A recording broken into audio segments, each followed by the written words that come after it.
Welcome back, fourth graders. Today we'll start by looking at this data table once again. We're kind of wrapping a lot of things into one lesson here. We have a little bit of math as we talk about a data table. We have some social studies, of course, as we look at the American Revolution and Valley Forge. We also have social studies as we talk about the climate in the Northeast in general. And then we looked at this timeline, so we're talking about timelines and sequence of events. And we're going to move on and talk about cause and effect as well. Wow, we're kind of hitting it all, aren't we? Well, let's go back to this data table. And in this data table, we had a whole bunch of information about the temperatures. The temperatures at Valley Forge and where we are in Shakopee. And we had to answer these questions. So let's see how you did. It says, what is the average low temperature at Valley Forge on December 19th? Now remember, we're reading this table just like you would read an article. So it says Valley Forge, December 19th. I also know about rows and columns in math. Here's Valley Forge, Pennsylvania. There's December 19th. There it is. There's my area that I'm going to look at for the information, for the data. The average low temperature. So here's the low, not the record low, but the average low. So 29 degrees would be my average low temperature. Now remember that little symbol for degrees? Looks like that. So 29 degrees is the average low. And this is actually in Fahrenheit. I know there's another scale called Celsius. That's kind of a science lesson. We don't need to tie that into today anyway. But that's your answer, 29 degrees. It comes right from this chart because we were reading that chart. Number 2, what is the average low temperature at Shakopee? Oh, wait a minute. Now we got to go to Shakopee. So I'm looking across the row for Shakopee. Again, it's the same date, December 19th. That's the important date when George Washington went to Valley Forge. That's when George Washington brought his troops there to start setting up.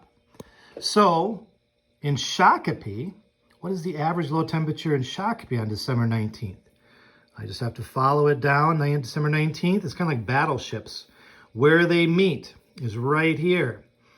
And the low is 10. Now, not the record cold. Whew, remember that one yesterday. But just the average low. So the average low was 10 degrees. Once again, I'm going to put that little symbol for degrees. And I'm going to put F for Fahrenheit because that's the scale that we use is Fahrenheit. All right, number 3. Is Shakopee or Valley Forge colder on average? So now I have to kind of go across the whole row and just kind of look at the cold. The lows are 29s and 28s. The record colds are single digits like 4 and 1 and 6. Okay, so you get an idea of what Valley Forge is.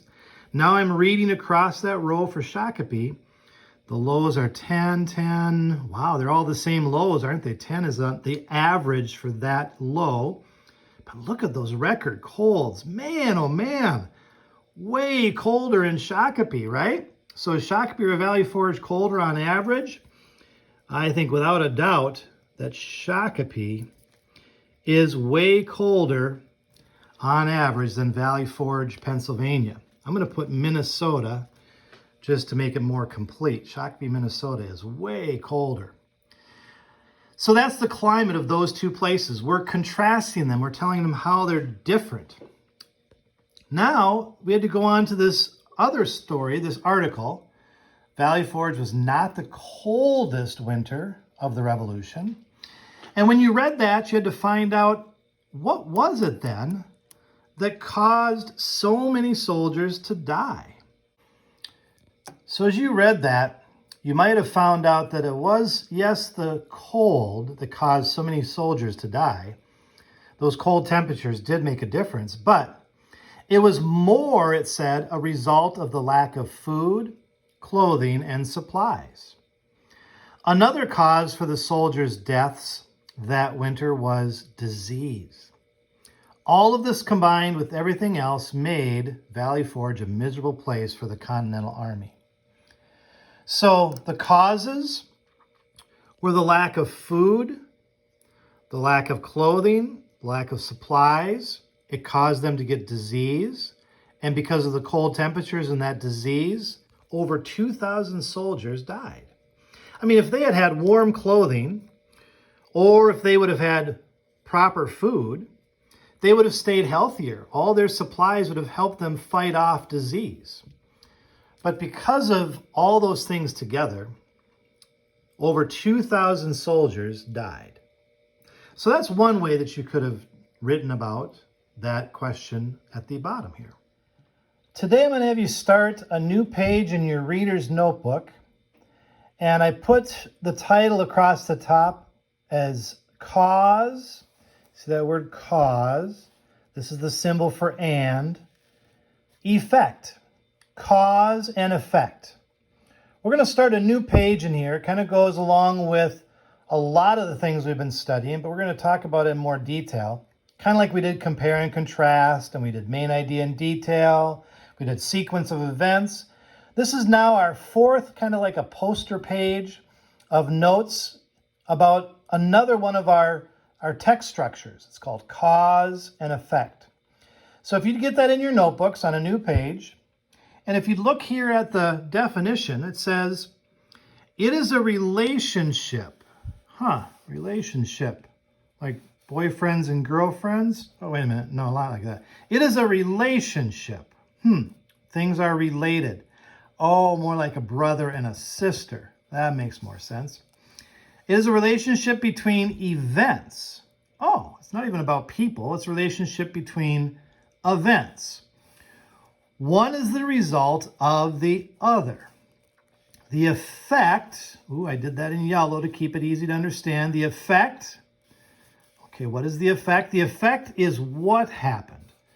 What happened is the effect. The cause is why it happened. The cause, I did that in blue, is the why.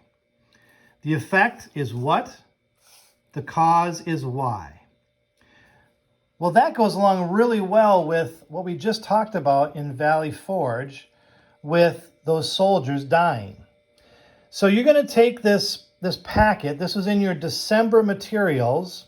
And you're going to take this first page. You'll see here cause and effect.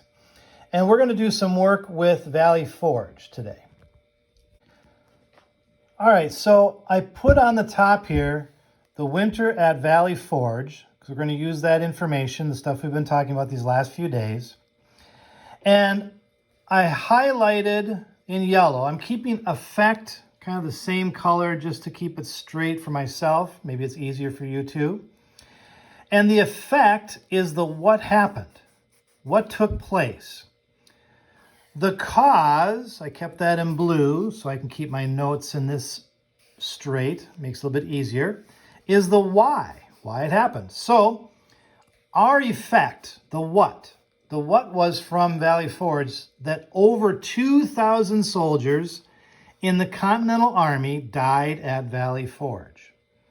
That's the what. That's what we know is to be true. All these soldiers died at Valley Forge. That's the what.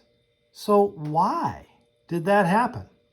It kind of goes along with our question yesterday when we were working on this last one right here. Why so many soldiers died, even though it wasn't maybe the coldest winter on record. So your job for today is to try to fill in and finish the cause box on this packet. I also put this as a PDF, so if you can't find this for today, you can pull that up and write on it. But we're not going to actually turn this in today. You're just going to write your cause. All right, good luck. We will see you tomorrow.